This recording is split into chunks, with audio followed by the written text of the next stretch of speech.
June Sarpong, thank you for joining me on Unfiltered. You are, unless I've lost count, I'm going to run out of fingers. You are our fifth guest. Yes. And you are, I hope you don't mind me saying, you're the first one that I know what you do and I know what you have done, but I don't really have a very clear picture of who you are and where you came from. All of which you draw on in your new book, Diversify, 6 Degrees of Integration, which we will talk about. But it is, I mean, even from a cursory reading, it's clear that you draw upon your own past a lot in arriving at the conclusions that you arrive at. So we'll start with your past, if we may. You were born here, but your parents weren't. Exactly. So I was born in East London, but my parents are from Ghana. And I was raised in East London until I was about 3. And then the idea was we were going to move back to Ghana. And at the time, there was a new government in, and my parents wanted to sort of participate in nation building. And we got back to Ghana. We had a very cushy life. They were part of the elite. We were very wealthy. And then within a year, a coup happened. And so overnight, we went from having everything to nothing. And so we came back to the UK. And fleeing. Yeah. One of my earliest memories is of armed militia breaking into our home in the middle of the night. So so because we fled. Your parents were politically active, or just because they were wealthy? Both. Because my parents were wealthy, and my dad was supportive of the then government, so yes, they broke into our home. My dad somehow managed to convince them that he would go to our family safe and bring the money back, and they should come back, and they actually did. Right. And we left. We left in the middle of the night, and fled, came back to the UK, and ended up in a council estate in East London. And what was that like? I mean, you're too young to make too much of a comparison. Well, yeah, for me, I mean, I was 4 at the time, but for my mother, it was a very hard adjustment. You know, she'd gone from privilege to handouts, and they were very proud people. So that was not who they wanted to be. But I think when something like that happens to you, it makes you really value the rule of law, and also really appreciate the little things. I know what it feels like to have nothing, and I've been lucky enough to have a decent career, so I know what it feels like to have stuff too. So yes. Gratitude. Yeah, for sure. Yeah. And your dad didn't stay in East London. No. So they broke up within. By the time I was 7, they got divorced. Do you remember that? Yes, very much so. Very much so. And my dad moved to America. And, for him back then, as an African man, an educated African man, it was near impossible for him to find a job that was the equivalent of his education. There was an unspoken rule that immigrants from the colonies wouldn't sort of parachute into middle-class jobs. They'd drive buses. And clean tube trains. Clean tube trains, exactly. And the women could be nurses, yes. And my mother was a nurse. Was she? Yeah. She qualified before she came here. Exactly. So she could slot into British life. Could slot and feel to a degree valued and respected that your dad couldn't. But the men couldn't, not at all. And so my dad moved to America and was able, through a lot of hard work and many obstacles, and it's not easy, but able to build quite a decent living and create a good standard of living for himself. You didn't feel abandoned? It's so funny, now as a grown woman, possibly, yes, I think so. But at the time, with African communities, it's very much a sort of, it takes a village to raise a child mentality. Anyway, we don't put a focus on the nuclear family in the same way. Not at all. And so everybody got involved. So all my aunts and my uncles and, my grandparents. So we just got on with it. But now as an adult, definitely, I would not want that for my own family. God, no. But you know what? They made the most of the best they could do out of a bad situation. So, yeah. And did you flit? Did you go see your dad much? Yes. So all my summers were spent in America. So since the age of 7, I've spent more or less every summer in LA. Okay. Yeah. So, I mean, the whole world has been on a bit of a crash course in race relations and politics over the last couple of years. Yeah. I would have thought, even in the 70s, I would have thought that America was more racist than Britain. See, it's so funny you say that because it's different. Yeah. So I think what we do much better over here, James, is we're much better in terms of how we integrate as people. Obviously, we've still got a long way to go, but we intermarry, we have friends from different backgrounds and so forth. That we do well, but what we don't do well is opportunity, and also the sort of progression pipeline. And I think that's what America does so much better. So America has terrible relations in terms of how people integrate with one another. But in the corporate world, if you look at their data versus ours, they are way ahead in terms of opportunity for people of color or from people from low-income backgrounds. So you might be able to breach a boardroom, but you wouldn't necessarily be friends with your neighbours. Exactly. Yeah. Gosh. Yeah. Yeah. And was that your dad's experience? Yeah, well, you see, my dad's very charismatic. So my dad's one of those people who will make friends wherever he goes. So for them, they have a very ethnically diverse group of friends. That's just their life. But definitely in terms of opportunities, what was possible for him in America certainly wouldn't have been possible over here. That fascinates me. Yeah, I had no idea. Yeah. So have you always been plugged into that side of socio-political? Yeah, very much so. And also having spent so much time in America, I really do understand it from both perspectives and see what we do well and the same there and vice versa, for sure. And each could learn something from Definitely, the other. Definitely. So back to Walthamstow. Yeah, he's 17. He's 17. Presumably your paths crossed at subsequent points. Yeah, I did. I know those boys very well. Talk to me about that, because I mean, you make a point in the book about the diversity you experienced growing up. Wonderful. The word I'd use is commonplace. Yeah. Because in a way, it's portrayed as extraordinary. Yeah, but it was just by others. But for to us. you, this is just life. Totally. And it was wonderful. My school was so ethnically diverse. I grew up in a very white working class community. And that community, I would say, is probably the community that I feel most at home with. What do you mean when you say working class? I know what white means. But, yeah. but so working class in that, So no university education. No university education. Low income. Low income, but aspirational. And community minded. And community minded. Totally. EastEnders. Yes, yeah. Yes, okay. That is what I grew up around. And that community, these were sort of survivors of the Second World War, proud citizens, really family orientated, and they really looked out for my family. My mother, when my dad moved to America, my mum was a single mom and she was working, and it was our neighbors that looked after us when we came home from school. That was, and we were on a very rough council estate, but the community was so close. And I think for me, I'm so grateful to have had that foundation and that grounding, because what it did was it made me feel part of something. Okay. Yeah, and not feel like an outsider. Did you never? No, because that's what was beautiful about East London then. I think it's very different now. I think it's much more, because what's happened in Walthamstow is you've got the gentrification, and then you've got a lot of the sort of original community that have moved out. So you have the sort of new influx of wealthier residents.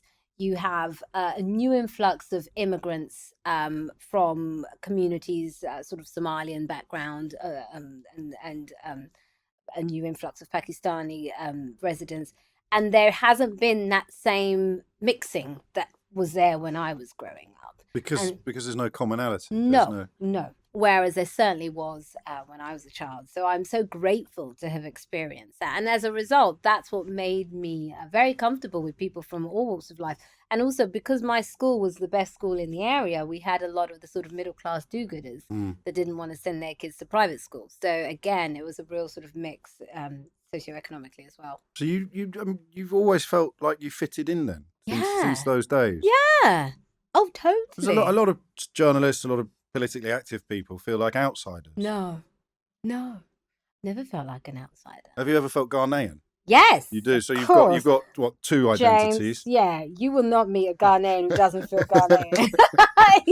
Ghanaian culture is so all-encompassing. So when you marry somebody as a child, usually you're whatever your mother is. say, your mum's Irish, you're Irish, and you're a bit of what your dad is, but really you're what your mum is. I would say Ghanaian culture is one of the only cultures that if you marry a Ghanaian, you're Ghanaian. Is that right? Straight away. Straight away. Whoever it is Ghanaian, the kids are Ghanaian, everyone's Ghanaian. So yeah, I definitely feel. Do you know, it occurs to me listening to you that we've, and I've fallen into this trap, even though I am a middle-class do-gooder. There is hello. Do your kids go to No, they don't. school? They don't actually. Okay. As it goes, I'm happy to worship at that altar. Yes. But the idea of having I don't want the word identity, being lots of different things has kind of become unfashionable. It's as if the tribalism of the last couple of years has forced us to identify as being 100%, quite a binary classification. You're the opposite. Yeah, no, I'm all for pluralism. I will not buy into that. I feel that I have multiple identities. Definitely I'm connected to my Ghanaian heritage, but I'm so fundamentally British and also such an East Londoner. I also really identify. It's not complicated when you put it like that. No, it's not. It really isn't. I identify with the area and the community that I grew up in, for sure. I suppose, when you say that, the three strands, you're going to find pride in things as well, in all three of those. If Walthamstow had seen an influx of 30,000 Ghanaian emigres, it's possible the reception you received wouldn't have been so warm. It's funny, and it's never been put to me like that. I really like that example. I think it might have. No, I think it probably would have still received a similar response, in the sense that I think when you look at the issues that we have in certain communities in terms of cohesion and integration, a lot of those communities come from countries that weren't necessarily colonized by Britain, or even if they were, they kept their identity really at the foreground of who they are. Yeah. So the interesting thing, why I think the Caribbean immigrants and the West African immigrants were able to integrate so well, was they were former British colonies. So the majority of those people spoke English. So there was even if my parents had a thick accent, their neighbors could understand them. So there was a way to communicate. Also, they had studied the British curriculum. Yes. They felt very much connected to the mother country, which was what Britain was seen as. So you had a lot of common references. And I think that really helped. And so what we have now is, if you look at particularly Muslim countries, a lot of Muslim countries weren't necessarily colonized by Britain. And then even if they were, most of them still kept their names, kept their language and so on. And so what's happened is you have those communities that have come, and it's been harder to integrate. But it's not impossible. And what you need is a sort of a willingness from both sides. But I do think it was easier. And you highlight perhaps why that word multiculturalism is so confusing to so many people, because in a way there's good and bad. So the bad multiculturalism is where there is a form of apartheid in place. So it's self-imposed apartheid from both sides of it. Good multiculturalism is, but it's, we integrate. Yeah, but easier to do if you've come from a post-imperial. For sure, easier to do if there are a few common reference points and language. Sure, really it's the biggest of all. So when you arrived at school in Walthamstow, again, you sailed straight in, fitted straight in. Yeah, totally. I mean, when I was 4 or 5 when we came back, and so I hadn't been in Ghana long enough to be fully Ghanaian, and I still had an English accent, and so yes, I slotted in perfectly well. Again, never felt like an outsider. I always just felt part of that community. And also what was interesting was our school, or our area, you had all of your own sort of individual identity, but then there was the identity of the area, which was proudly East London and proudly Cockney. Yes. And all of those things that just sort of joined us together. And battles any sense of dislocation or any sense of invasion from indigenous people. Yes, if totally. you sort of celebrating the same things. Yeah, you know, our neighbours would come over and have some of our African food, and you know, It's vice important, versa. this, isn't it, Yeah, to understanding why you wanted to write this book, actually, yeah, I think. This notion, I yeah, mean, the yes, notion of integration being an evolutionary process almost. totally, yeah. Were you good at school? Were you strong at school? I would say, it's funny, my report card throughout my whole time at school was very hardworking, but must listen more and talks too much. I think people probably still say that now. No, I'm sure they don't. You're not talking enough. Sorry. What would your teachers have said? I mean, when do you remember ambitions developing? The first thing you wanted to I be? don't know if I was an ambitious kid. I don't think I was, actually. Because you're very driven now. Yeah, I'm driven now, but I wasn't driven then. I think be interesting to see what it was for you. So I think ambition developed in me when I did work experience at 16 at Kiss FM and saw that there was this other world, and that there were people who had the kind of life that I wanted to have and who were doing things that I wanted to do. And so that's what sort of created an ambition in me. But I don't think I had ambition before. So you got to look through the sweet shop window. Yes, essentially. Yes, and I thought, oh, those sweets look good. So yeah, so I was never the kid that was like really driven, and no. It was definitely actually being put in a working environment, the kind of environment that I wanted to one day be part of, and then seeing a clear pathway to that. And that's what sort of developed ambition in me. I can't remember. No? I can't remember what it was. I know what it is now. Now it's fear of annihilation and not being able to support the family. That's where my ambition. Yeah, that's where my ambition comes from now. But when I was that age, when I was 16, I think I was just an idiot show off who wanted to be Kenneth Branagh or Prime Minister. One or the other would have been time. It's got the new moustache that Branagh's got. But that really surprises me, because I don't take this the wrong way. I would have marked you down as one of the people who had a master plan at 15, 16. Oh. But largely because you achieved success so young, which I think those of us who didn't find it a little bit hard to believe that it happened by accident. You must have had a master plan, because you were on telly when you were barely out of your teens.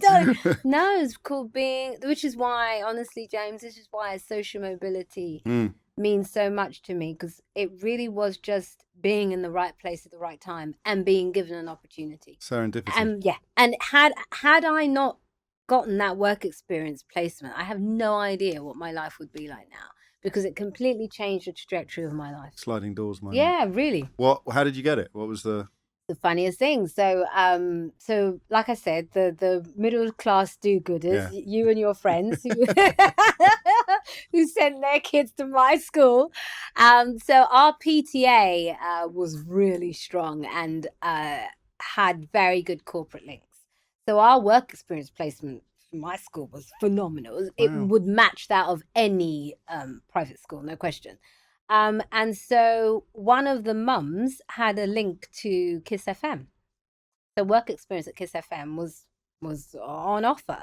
And I put my name down for it, as did my friend.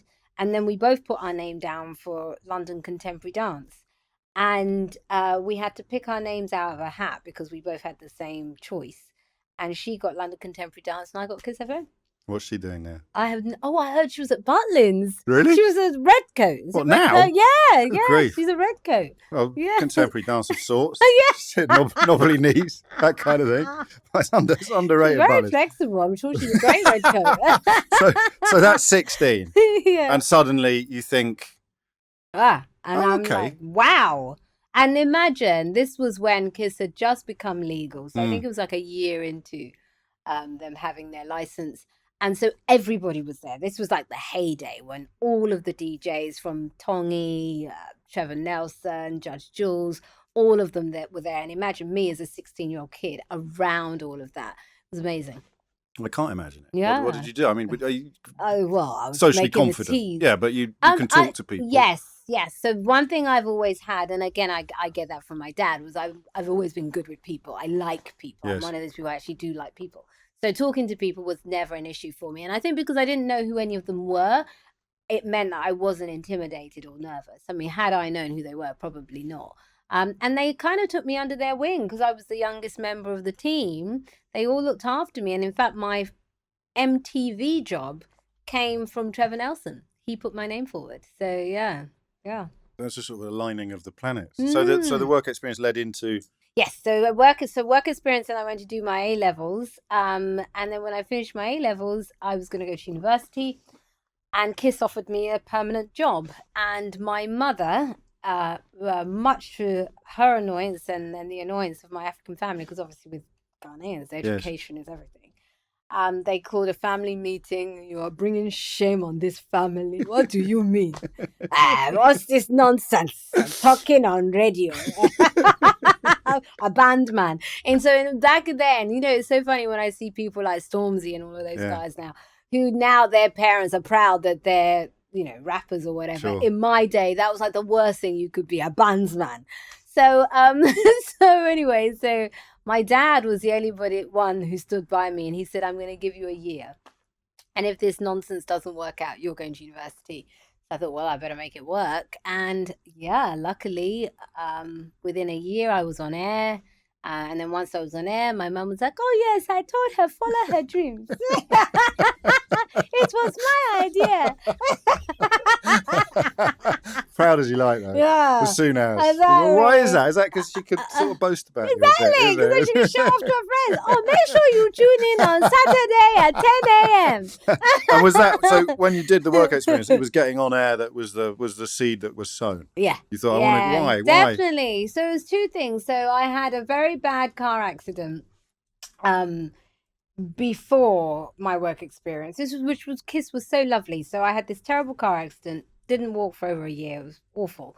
And KISS kept the work experience placement open for me until I got better. Good grief. And so once I recovered, I still had this big old neck brace. They then allowed me to come and do the placement.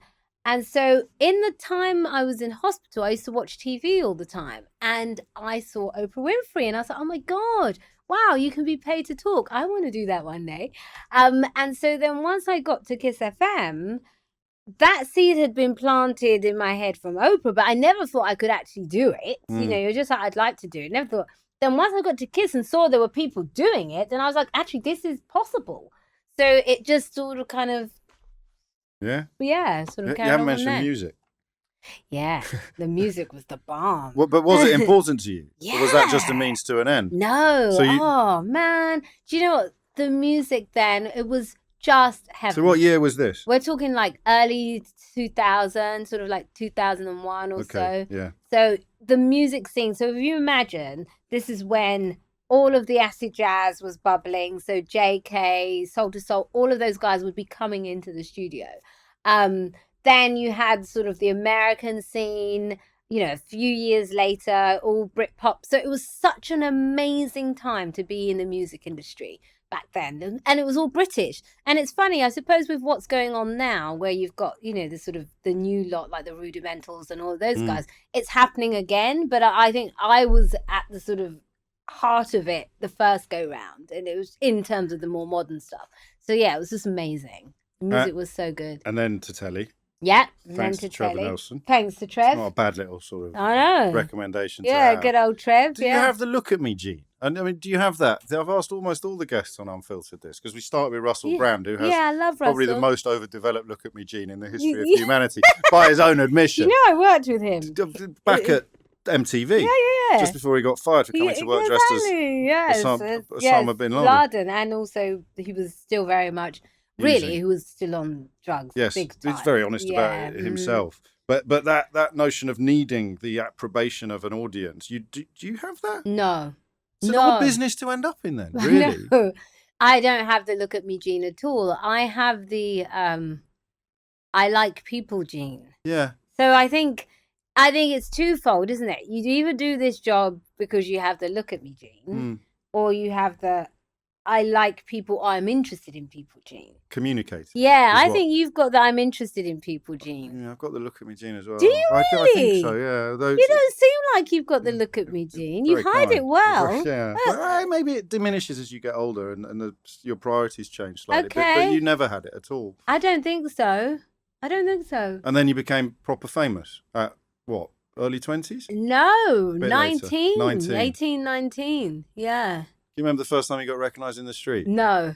Not at all. No. But then very quickly it was happening a lot. Yeah, then it was happening all and also because I suppose it was of a generation, wasn't it? So Yes, very much so. we were sort of the faces of Generation X. Mm. So my whole group of contemporaries, so myself, Russell, Kat Deely, all of us, we all started at MTV at the same time.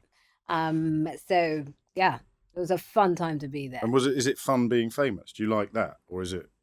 Well, see, I think I don't consider myself famous. I think I kind of have a sort of in the sense that I'm known to people who know what I do. And I think when I was younger, I was much more famous in the sense that when I did T4, but I don't think I wouldn't say I'm famous now. I would say I'm known to people who know what I do. I think it's different. It's definitely changed and I quite like it. Prefer it now? Do you know, it's so weird. I don't mind either way. Fair like enough. when I was in America, no one knew. Because you don't need it. No, yeah, really don't. So when I was in America, no one knew who I was. So that made no difference to me. And I mean, you're quite honest about this in the book yourself, because you went to America for work. Nobody knew who you were. And it sort of reading between the lines of what you've written yourself, not that many people knew who you were when you left again. No, exactly.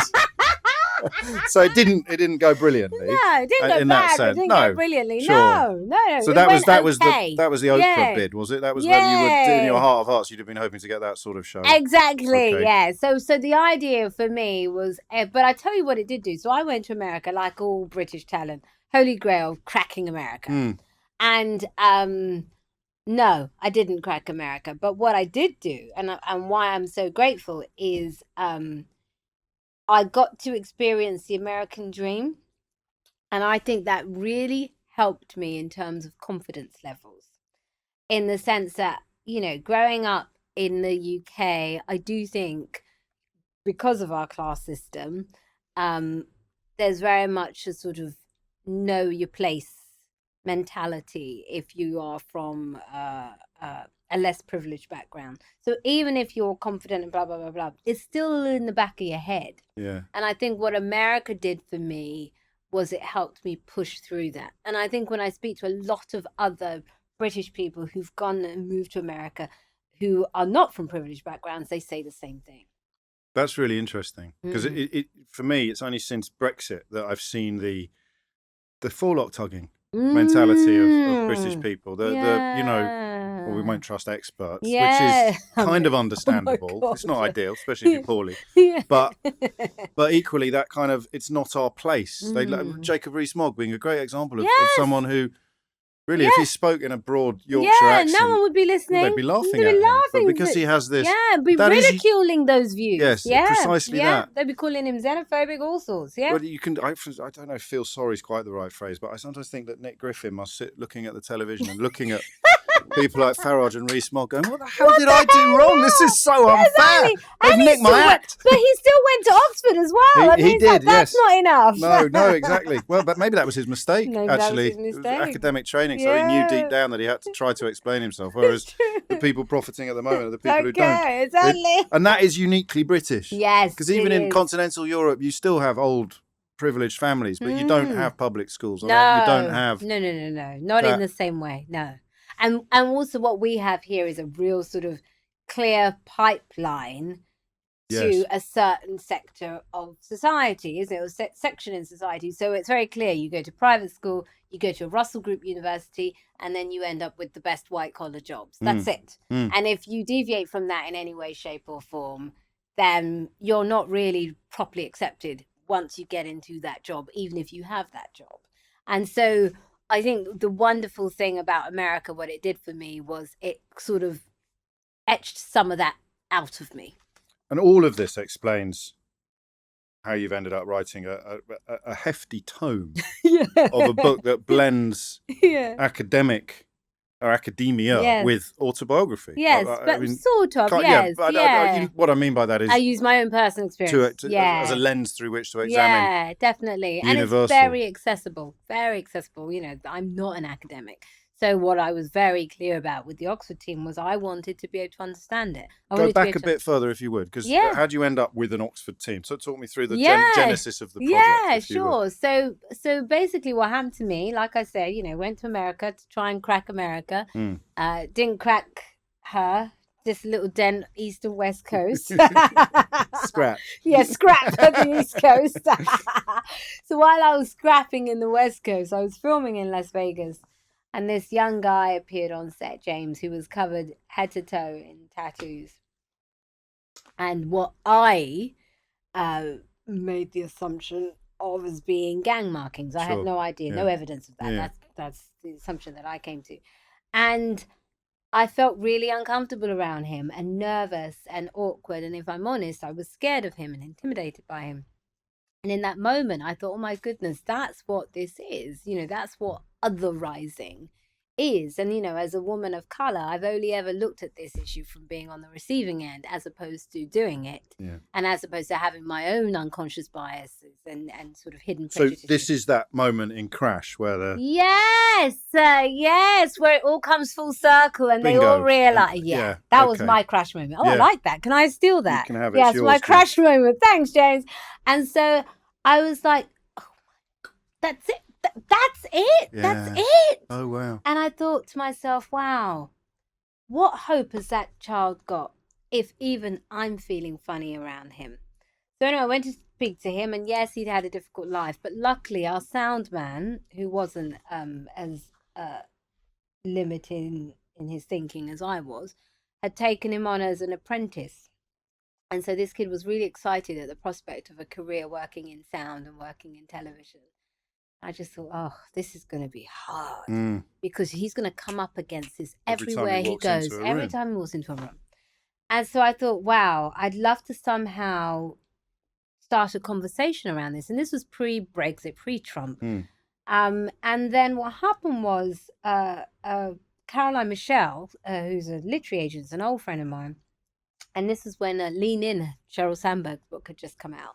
And she called me and she said, oh, June, you should do the multicultural lean in.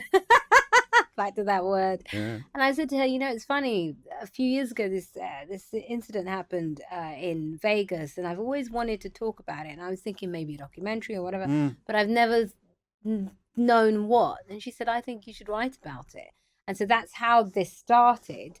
And then what I really wanted to do was look at disenfranchised groups, but present the data and the research around those groups, and also to present the data on how things could be if we made certain changes. Yes. And over the years, like you, I've interviewed a lot of people, and you just get to know a lot of people.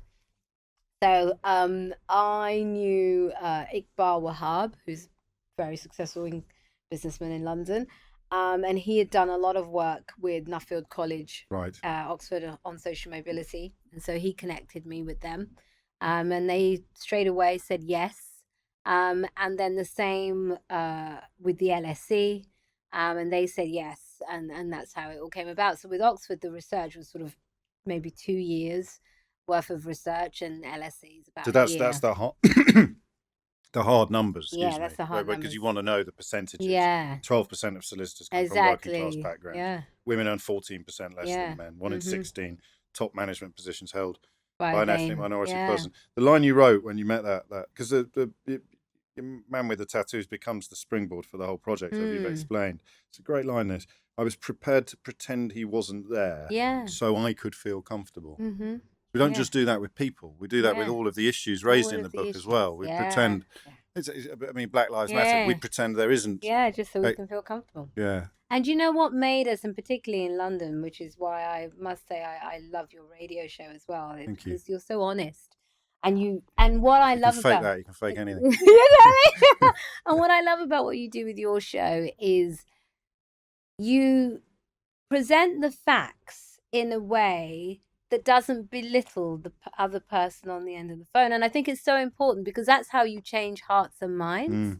And also, you don't allow anybody to get away with falsehoods either. So you're very firm with them, but you're respectful and compassionate of where somebody's coming from. No, you really are. You really are. And I think stuff like Grenfell no longer allows us the luxury of ignorance. That's what Grenfell did. Grenfell, you can't pretend you don't know anymore because that symbol is there anytime you drive over the flyover. It's right there. And I think really that British, and we do it better than anyone else, that sort of British way of avoiding anything uncomfortable and difficult can't stand anymore. It's true. And the otherness, which is the kind of runs through the whole book, like Blackpool through a stick of rock. Any demographic, you write, that's excluded socially, politically or economically because of their difference from the dominant social groups in society.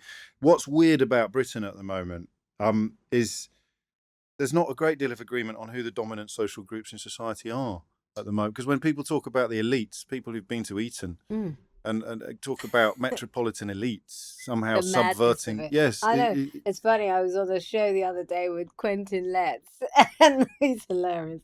And I actually like Quentin as a person. I don't agree with many of his views, but I like him as a person. And he was saying, his whole book is about attacking the elites. And I said, Quentin, are you trying to tell me you are not part of the elite? He said, well, I sort of am. I said, yeah, you are. Employed by a viscount. Went to a minor public school. You go. It's an odd one, that, isn't it? Elites is a fascinating word because it kind of plays whatever part you want it to play. It does, but I think there's also the fact that you cannot get away from what the data shows you. If we go back to which is why mobility, facts have to be the starting point for this. Exactly, it has to be. So if we know that only 4% of doctors are from a working class background, that means 96% of them are not. There you have it. That's what I consider to be elite. Yes. So yeah, access. So actually, a lot of the people calling each other elites are both right. Yes, they are both part of the elite. Yeah, they just hate each other so much. Yes, they can't like each other. They can't recognise what they have in common. Exactly. So I wonder sometimes whether or not everybody that needs to read a book like this is perhaps by definition the person that won't. Where the appetite to learn more about this sort of thing, the worldview that needs to be slightly.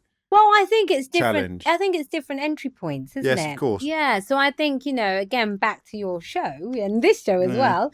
I think the wonderful thing about your show, and obviously this show too, is you are able to access people who may not, some of your viewers, listeners obviously will, of course, read this book, and some of them might not.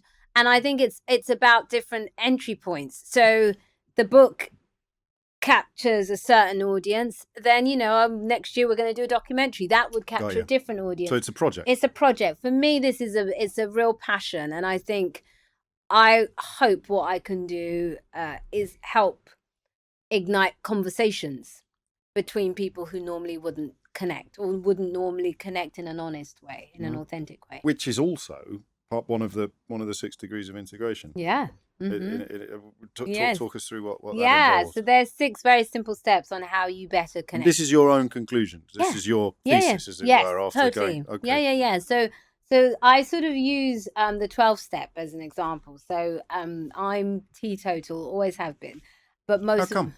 Do you know what? Everyone always asks. I am Christian, but it's not for that.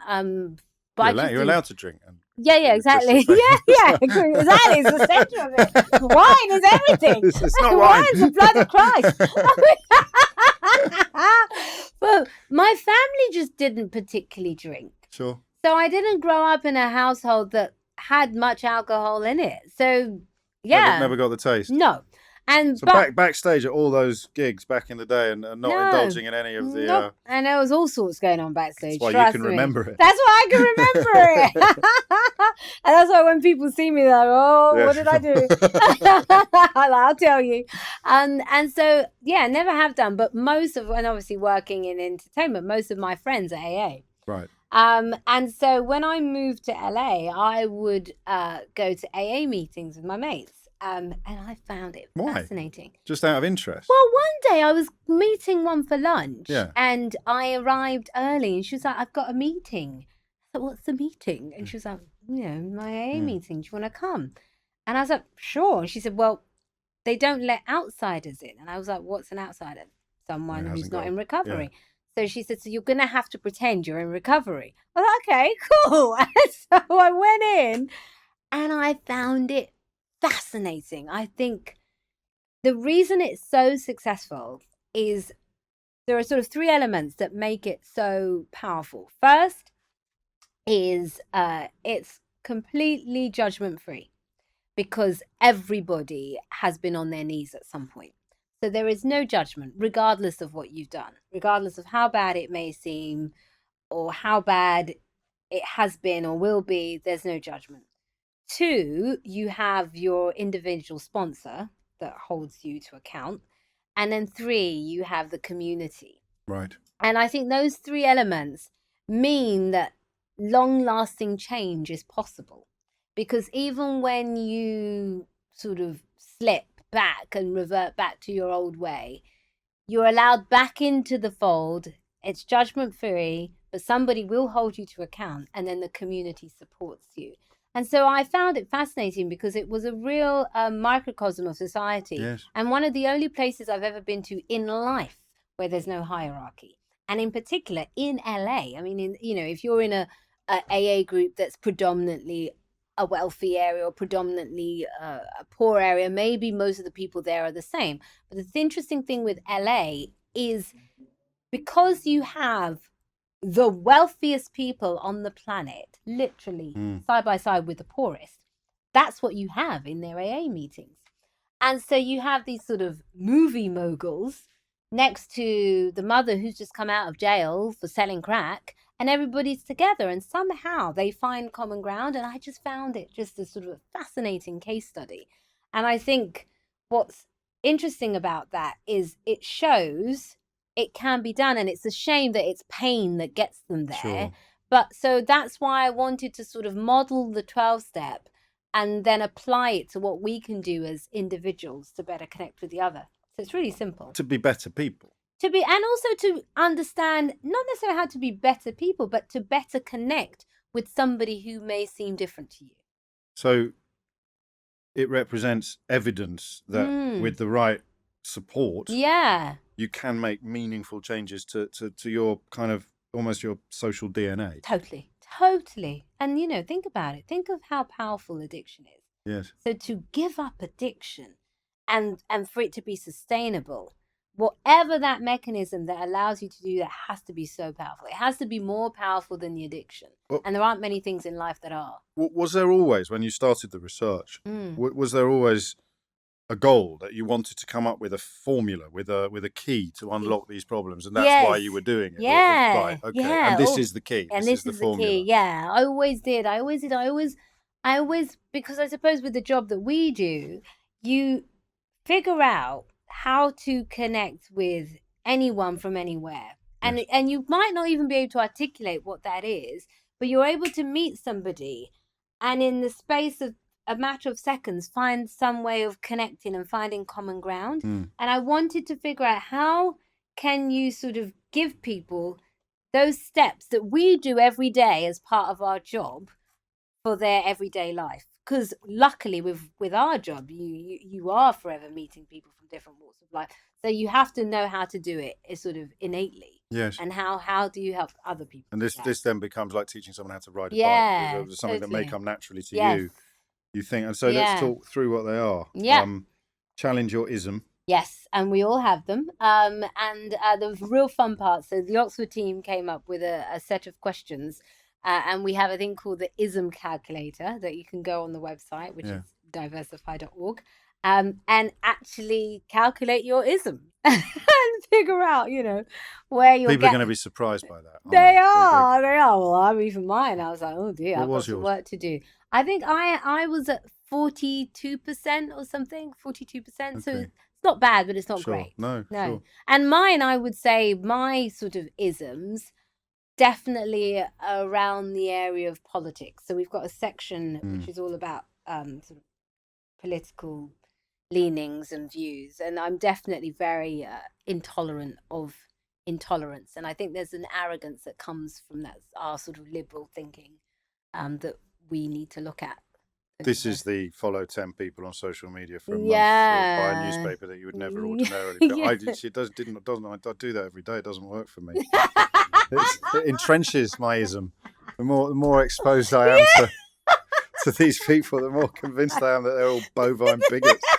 But that's me. I need to work on that perhaps, because they can't. Or I mean, They can't somewhere all deep down there'll Most be of them are good family an people. area. Yeah. How do you challenge your ism there? Simply by exposing yourself Yeah. to the thing that you fear. that you fear, and keep on keep on challenging yourself to move beyond whatever your resistance is. So the first thing is to be aware of it, and then ask yourself why. What is the belief that is causing that resistance, and then how do you move through that? And then the second step is to check your circle. This is your social circle. Yeah, and I think this one is really important. You know, if all the people that you associate with or have the choice to associate with think like you do, look like you do, speak like you do, chances are you're going to have a narrow viewpoint, even if you think you don't. It's from having diverse people in your life that you're able to feel truly comfortable with it. So a lot of the time we don't even realize, we just think, oh, most of my friends are like me. Even if you have ethnically diverse friends, most of them are still from a similar background. Yes. Or they've arrived at a similar place. they've arrived at a similar place, precisely. So you have similar priorities, similar worldview. When did you first start noticing difference? I think I started noticing, well, I think when you are of color, you notice difference earlier than other people, because at some point it's brought up. So I think it's probably the first time I was called some sort of racial slur in the playground, which I think probably was about 7 or 8.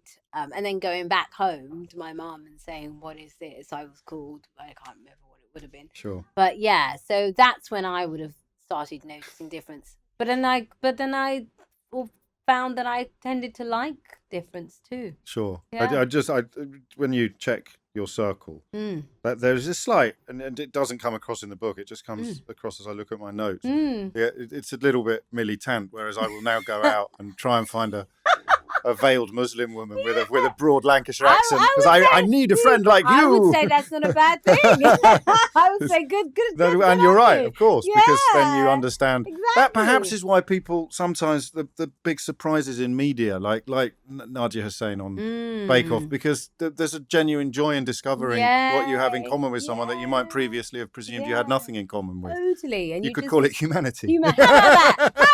If you needed a word. The big H. So then connect with the other, which follows on from check your circle. So that is the attempt. That is that. Go hard find to the do veil. though. I mean, actually, AA would be one of the most. I've got friends in recovery, and they really do now have. If I go to a christening or a birthday party, the mixture of people around the table, and some of my poshest friends are the ones that have ended up in trouble. Yes. And they now have a circle of friends that is astonishing. Puts all Have you ever been to an AA meeting? I haven't. No.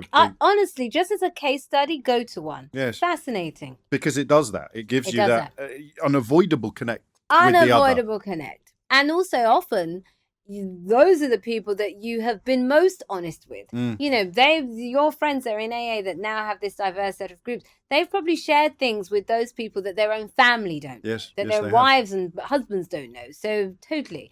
I don't think it's that hard to do. I think it's hard to do if you're only allowing yourself to be in your comfort zone. Right. So, i.e., maybe it is joining the PTA, or not PTA, or joining the association of a local state school, even if your kids don't go to that school. Maybe it is actually going to the mosque and asking, can I come and talk to some of your worshippers? There's loads of things that you can do to take yourself out of your comfort zone that will enable you to interact with people that are different. The wonderful thing about London is it's usually next door. Yes, of course. Yeah, and outside London, maybe not so much. But in London, it's usually next door. And the other thing I also want to add is when I talk about diversity, it's not just ethnicity or class or gender. We're talking about disability. We're talking about LGBTQ, age. There's so many ways to enrich your life and bring more diversity into it. Race plays a smaller part, oddly, in the Yeah, book than I was actually, yeah. I expecting. don't even have a chapter on race. No, exactly. There's all the other others, the other Yeah, man, the other woman, the yeah. other class, but there isn't another race because No. it's intrinsic to all the other experiences, Exactly. isn't it? And also it's nuanced. It's Yes. funny, I had a debate with my publisher over that because they wanted me to do a chapter on race. And I said no, because the experience of a woman of color or a Muslim woman is different to the experience of a Muslim man or a man of color. And actually I wanted to deal with it within the context of gender. And it Yeah. makes a lot more sense that way. Mm-hmm. And that's from Connect with the Other to Change Your Mind, which is recognizing Yes. the things you've discussed. Celebrate difference. Yeah, I think we should do. I think, of course, we have way more in common, no question, the fact that we're human beings. Yes. But there's also a lot that is different culturally about us, and I think that's of value. I think that's something to be celebrated. There's something that you bring from your heritage that I would bring from mine that actually makes for a richer experience in celebrating both. And I think there's nothing wrong with that. Things of food. Oh, It's yeah. the easiest way into it, isn't it? Exactly. So we're doing these dinners called diversified dinners where we're encouraging people from different backgrounds to come together and break bread.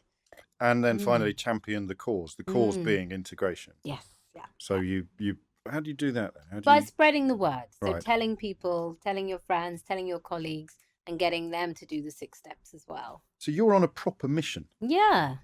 Yeah. Why you? Well, I think a number of reasons. I think one, I think my life represents much of what I'm talking about in the book. I think my life is an example of social mobility done well. I think I've been able to integrate with lots of different communities and somehow find common ground. And also, I think the wonderful thing about being a woman of color and also having a job like this is you really do understand prejudice and privilege in equal measure. So I understand what it feels like to get special treatment because of the job that I do and access. But then I also understand what it feels like to be rejected for something that you have no control over. So I think it gives me quite a rounded perspective on these things. But that doesn't explain the mission, the sense of mission, this desire to change other people's lives. It's quite evangelical. Yeah, but I think the sense of mission is... Does that come from church? Not really. No, that's not from church. Your mum would say it was. You should like to say my dad too. He's actually more religious than is she he? is. But you see what I mean? That because there's 3 strands here. There's the desire to help other people to change, the belief that you can change, and then the belief that you can help people change. I think it comes from having been fortunate enough to experience both sides. Yes. And knowing how wonderful the good side can be and wanting more people to experience that. Because it's so unnecessary. Because it's so unnecessary and it's such a waste, James. Of energy, and opportunity. And a waste of talent. Humanity. Exactly. These kids that we are throwing away may be the ones that have the solutions to some of our most serious problems. I can bet you all this mess we're in with Brexit, had you had some more of those people in the room, we wouldn't be here. And I think, so a perfect example would be, and I'm a big Labour supporter, have been my whole life, but the Labour Party were also guilty of ignoring certain communities. Successive governments were. When Margaret Thatcher allowed so many of those jobs to be shipped overseas and all of the mines to be closed, and the Labour Party was prepared to pretend that the problems weren't there so that they could feel comfortable. Exactly. So that we could get those middle class voters. Yes, of course. And so I think when you sort of understand what it feels like to feel hopeless, to know that you are able, to know that you could really make a contribution, but you're not allowed to. Do you know, horrible. I mentioned at the beginning that you were the 5th person to do this series, and I mean, obviously we really want to talk to everybody that comes on, but the order in which it's happened and the first 5 people are also selected by circumstance. You Yeah. have your book out, Mm. and not only do you remind me, I mean, when Russell Brand talks about, because his new book is a new iteration of the 12 steps for Yes, it different is. reasons Yeah. to yours. Robert Webb 2 weeks ago talking about masculinity and being pigeonholed Yeah. into that. But when, oddly, and this might surprise you, when you were talking then, you reminded me of our second guest, Alistair Campbell, who presumably is That's a good you've friend. knocked Yeah. about with, Mm. because you didn't use the word, but I'm hearing a sense of duty. Yeah. Yeah. Yeah. Totally. Totally. You know, and you go to, when I go to the community I grew up in, and I go to my old school, and I see some of the girls who had children very young, and you know, who've made a decent life for themselves, Sure. considering, but still they had the ability to contribute so much more. They just didn't have the opportunity to, and I think that that is an absolute disgrace, and it just breaks my heart. We are throwing away so much talent, so much talent. And I think when you're from my kind of background, you see it, you see how much talent gets wasted. And you even provide the data for that. Where does that figure? 127 billion pounds per year, Yeah. according to the LSE. According to the just LSE. looking at jobs that people could be doing, taxes people could be paying, contributions people could be making. Yeah. if they were. What keeps you awake at night, June?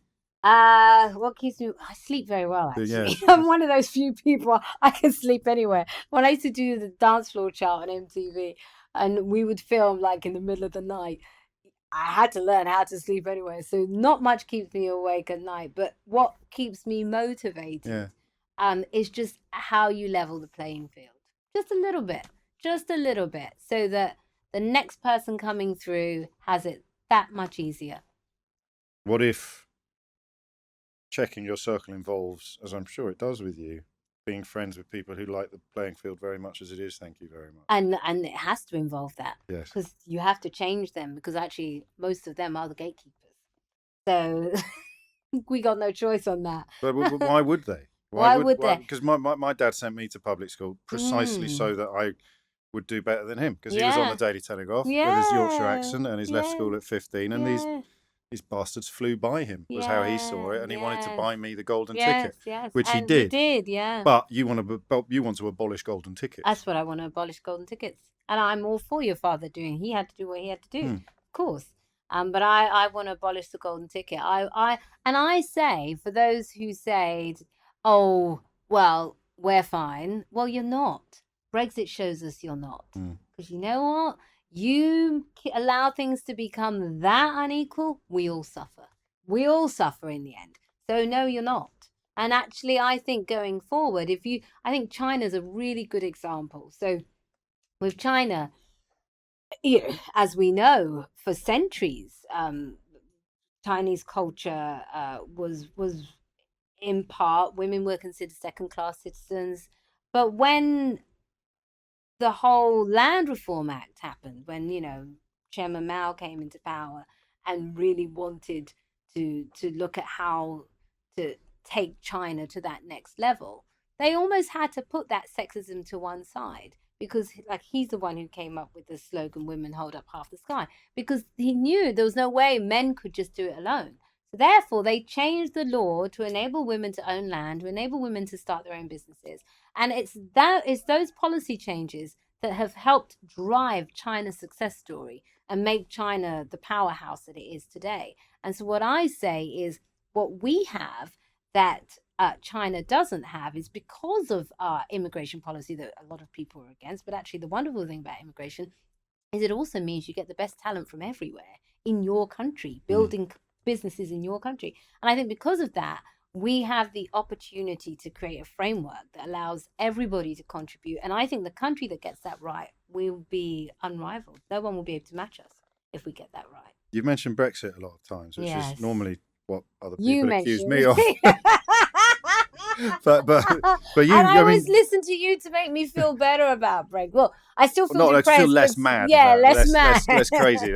Just a sort of semblance of a reality that you recognise. But you were involved. You were involved in Stronger In. Just briefly. Yeah. What went wrong? Yeah. Yeah, I'll tell you what went wrong. I remember sitting in board meetings, and we had like all the research through. Yeah. And it was Michael Gove's comments about who needs to listen to experts. Well, maybe in our board meeting we should have listened to Michael Gove on that one. And all of the research said that people were more concerned about the economy than they were immigration. Right. And that the message had to be around the economy and the fact that it was economically sound to stay with the EU, and that would trump people's fears around immigration. And the piece that we missed was the breakdown of so many communities who had been forgotten as a result of globalization, which they somehow linked to the EU. Yes. And obviously to immigration to the EU, because so many newspapers were encouraging them to do that. Yes, and then you had enough demagogues to sort of fan Push it those over flames. the level. Precisely. And the bus was huge, I think, in undermining the economic argument. Yes, and it was so simple. Yes. It was so simple. And I think we underestimated that. And honestly, I'll tell you, the night before, James, we had a dinner with the board. George Osborne hosted it, and everybody thought we'd won. And then Sunderland came in. Yes. And it's like, okay. Champagne off ice. Yeah. We're not going to need this.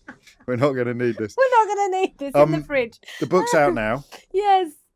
I hadn't really realised until I met you today. It's the beginning of a project, not the end. Yes, not the end of a project. No, it's just the start. So there's loads of stuff going on. Yeah, totally. Final question, obvious one. Politics. I mean, you for you as a career. Oh God! Someone just asked me this a minute ago. If I want to be, I said it was obvious. Really? If I want to be an MP, no. Why not? Is the answer. Do you know what? It's funny. I know MPs very well. You went out with David Lammy for a while. Yeah, exactly. And I have a lot of MP friends. Sure. It's a hard job, and you know what? They get such a hard time. It's a hard job, particularly if your constituency is one that has a lot of problems. So I think there are other ways to, have an impact. So I like doing stuff like this, and I like lobbying. You possibly will have more impact doing stuff like this than you would as a constituency MP. I love the way you've gone for a complete unknown for the quote on the front of the book. Oh, who's this Kofi Annan bloke? How did you get him to read your book? Well, he's part of the Ghana Mafia, isn't he? Of course. Yeah. Engaging and informative, highlights our common humanity. I'd have gone further and said highlights the importance of remembering our common humanity, which we're kind of in danger of losing. June Sarpong, it's been an absolute pleasure. Thank you. Thank you. And thank you for all that you do. Honestly, we need you right now. You better keep this bit in there. That's we could have gone on for hours. Yeah, so much fun.